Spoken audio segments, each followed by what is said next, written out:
Hello everyone and welcome to 16th episode of Personal Development Training Series. My name is Mohammad Reza Fati and I'm a life coach. What we do in life echoes in eternity. I guarantee you that your life is going to be divided to before and after personal development training. This episode is about behavioral and ethical tendencies in US, Canada, and Europe. Let's begin with something simple. No society runs purely on its laws, and no society runs purely on its moral ideas. What truly shapes daily life are cultural undercurrents, deep behavioral pulls that guide how people choose, speak, compete, protest, succeed, and relate to each other.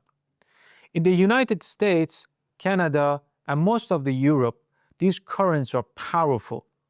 They're not flaws, they're not virtues alone, they're just forces. We have to become aware of them so we realize what we should do about them. Let's begin. Number one, the pull of individual autonomy. A young man in Chicago turns down a high paying job her parents love because she doesn't. A university student in Toronto chooses a career path no one in the family understands. A man in Melbourne decides not to have children, and no extended family meeting is called to challenge him. Across much of the West, there is a strong cultural message: live your own life, protect your boundaries, make your own choices.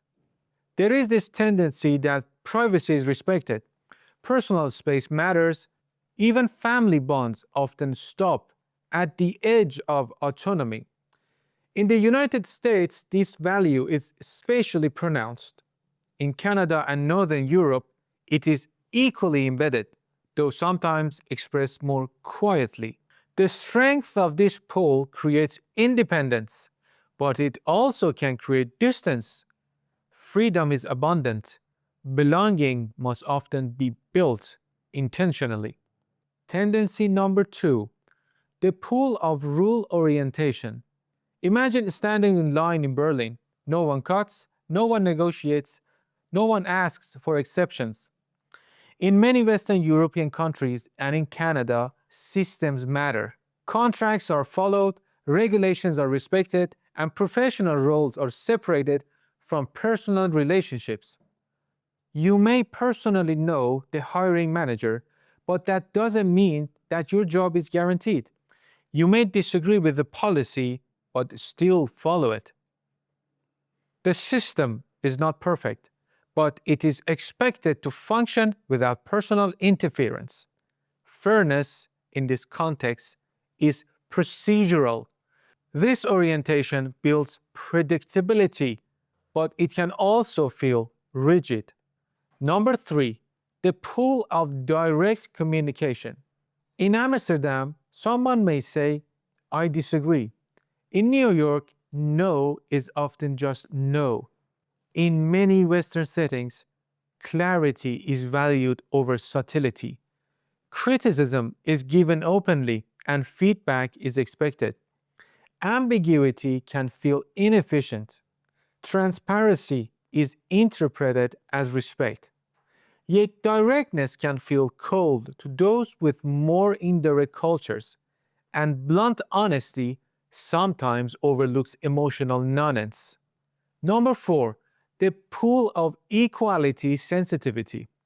In Toronto, a comment is perceived as public opinion, and it can spark immediate institutional review. In Sweden, gender equality is monitored by leadership. In many Western societies, especially Canada and Northern Europe, there is highlighted moral awareness around fairness. Things such as race, gender, sexual orientation, disability, and cultural background is highly being taken care of. Public conversations around inequality are frequent and intense. Movements can rise quickly. Institutions respond visibly. This moral sensitivity has reshaped policies, language, and social expectations. but it also creates tension between open dialogue and fear of missteps, between accountability and public shaming. Number five, the pull of personal accountability. In the United States, especially, there is a strong narrative. You are responsible for your success, you are responsible for your failure. In this culture, entrepreneurs are celebrated, self made stories are admired, and resilience is praised. The belief in individual agency runs deep. It fuels innovation, it drives ambition, but it also can obscure, but it can also hide structural realities, economic issues, social barriers, and inherited advantage. When everything is framed as personal responsibility, compassion can shrink. Number six, the pull of performance and productivity. In Silicon Valley, identity and work often merge. In major American cities, professional achievement becomes a personal brand. Success is measurable, metrics matter, and efficiency is admired. Productivity is not just economic, it is moralized, it is personalized. Being busy can often feel virtuous, and rest can feel earned. Europe differs here. In parts of Western Europe, performance matters, but not always at the cost of life balance. Still, in the US particularly, achievement often becomes self definition. The resume becomes biography. Number seven, the pull of work life boundaries. Now, imagine Paris in August. Offices slow down, emails wait, and vacations are not symbolic, they're real. In Germany, work hours are structured. In Scandinavia, evenings are protected. Professional and private life are clearly divided. Work is important, yes, but it is not everything. In the United States, this boundary is more porous. Work travels home through devices. Identity remains connected to output. Europe, in many regions, draws a firmer line. This boundary protects well being, but sometimes limits flexibility. Final conclusion and thoughts. These tendencies are not defects, they are products of history, philosophy, economics, and social evolution. Autonomy, rules, directness, equality, accountability, performance, boundaries, sensitivity, and trust. Together, they create the moral atmosphere of much of the Western world. They generate innovation, they protect rights, they also create tensions because every cultural strength casts a shadow.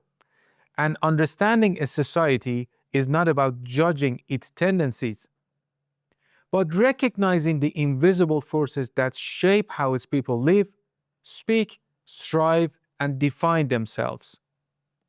What we do in life echoes in eternity.